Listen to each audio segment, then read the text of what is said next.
네, 민주사회를 위한 변호사 모임 민변이 검찰개혁 5대 과제를 주제로 한 보고서를 어제 발간했습니다. 어떤 내용들이 담겨 있고 의미와 과제는 어떻게 되는지 민변 사무처장 김준우 변호사 모시고 얘기 오늘과 내일 이틀 동안 좀 해보겠습니다. 어서 오세요, 김 변호사님. 반갑습니다. 네, 5개 과제 보니까는 우선 공수처 설치를 제일 위에다 올려놓았던데 뭐 특별한 이유가 있으신 건가요? 네, 이제 고위공직자 비리 수사처 네. 줄여서 이제 공수처라고도 하고 고비처라고도 합니다만은 네.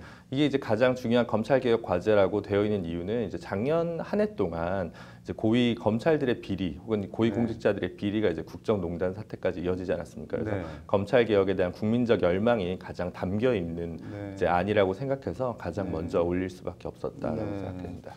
공수처 설치 이건 뭐 구체적으로 어떻게 하자는 건지 좀 말씀해 주실 수 있을까요? 네, 그러니까 이제 대략적으로 차관 이상급의 고위 공직자들에 대해서 네. 수사 범위는 이제 모든 범죄를 대상으로 하는 것은 아니고요. 네. 이제 뭐 직무유기죄라든가 직권남용죄라든가 이제 공직과 관련된 혹은 네. 이제 뇌물수수 뭐 이런 것과 관련된 부분들에 한정해서 수사 범위를 좁혀 넣어서 특별한 네. 이제 처를 신설을 하는 것입니다. 그래서 네. 처장은 대략 뭐 한 차관급 정도가 될 것이고요. 네. 특별검사관 20명 정도 배치가 되고 그 밑에 수사관 정도가 네. 설치가 돼서 그 부분에 대한 검찰이 기존에 갖고 있던 권한을 떼내서 네. 별도의 독립 조직을 만드는 것을 골자로 하고 있습니다.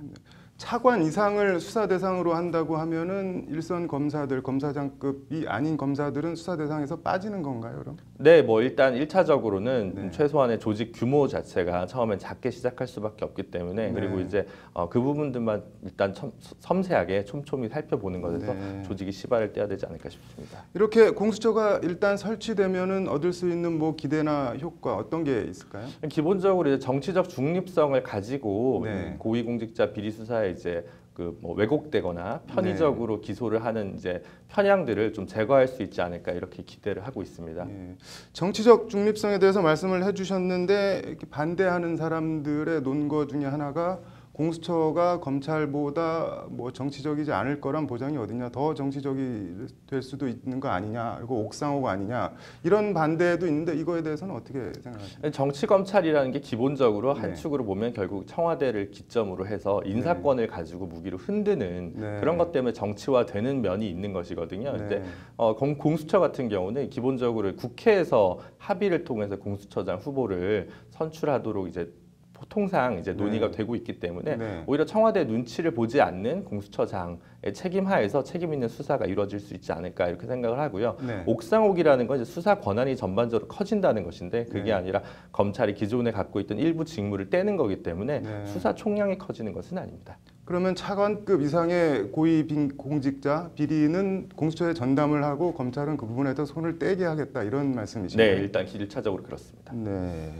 검경 수사권 조정 얘기 해볼까요? 이게 뭐 한 번에 다 이루어질 수 있는 건 아니고 단계적으로 해야 될 것 같은데 뭐 당장 시작할 수 있는 거 그리고 장기적으로는 어떤 단계까지 생각하고 계신지 좀 말씀해 주세요. 검경 수사권 조정이라는 게 이제 워낙 오래된 난제이고 네. 이제 예전에 뭐 그 참여정부 시절에도 이제 한번 이제 합의가 되었다가 이제 진행이 되지 않았거든요. 그래서 네. 2011년에 형사소송법 개정으로 다소간의 조정은 있었습니다만 네. 여전히 이제 경찰의 독자적인 수사 권한이 좀 똑바로 확보되지 않았기 때문에 이제 그 부분에 좀 형사소송법에 손을 봐야 되고요. 네. 두 번째는 문제는 이제 단순히 검찰이 수사지휘권을 뗀다고 해서 경찰의 수사 권한이 무작정 확대되는 것도 바람직하지 않기 때문에 네. 경찰위원회라든가 이런 경찰에 대한 민주적 통제 방안이 좀 더 강화되는 것이 네. 함께 보강돼야 될 것 같습니다. 예.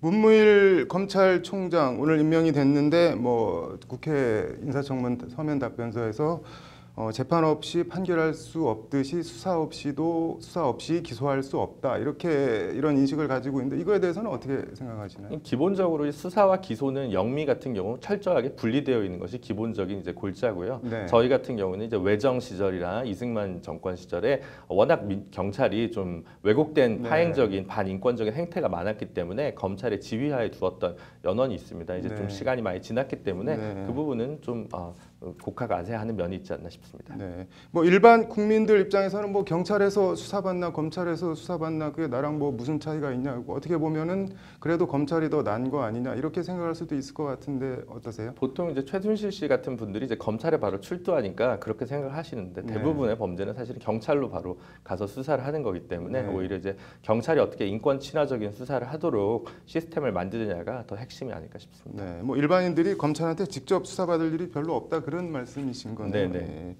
법무부 탈검찰화도 5대 개혁 과제로 뽑았는데 법무부에 검사들이 있으면 안 되는 이유 이거 뭐가 있는 건가요? 뭐 검사가 있어서는 안 되는 이유보다는 법무부가 이제 기본적으로 해야 될 일이 네. 법무행정이라든가 인권국이라든가 또 교도행정이라든가 이게 출입국 네. 관리 업무는 이런 건 사실 검사랑 별 상관이 없는 업무인데 네. 검사의 좀 승진 자리로 왜곡되게 법무부가 그동안 운용되었던 것이 좀 차제에 혁신하고 정상화돼야 되는 그런 기조에서 좀 말씀드리고 있는 과제라고 할 수 네. 있습니다.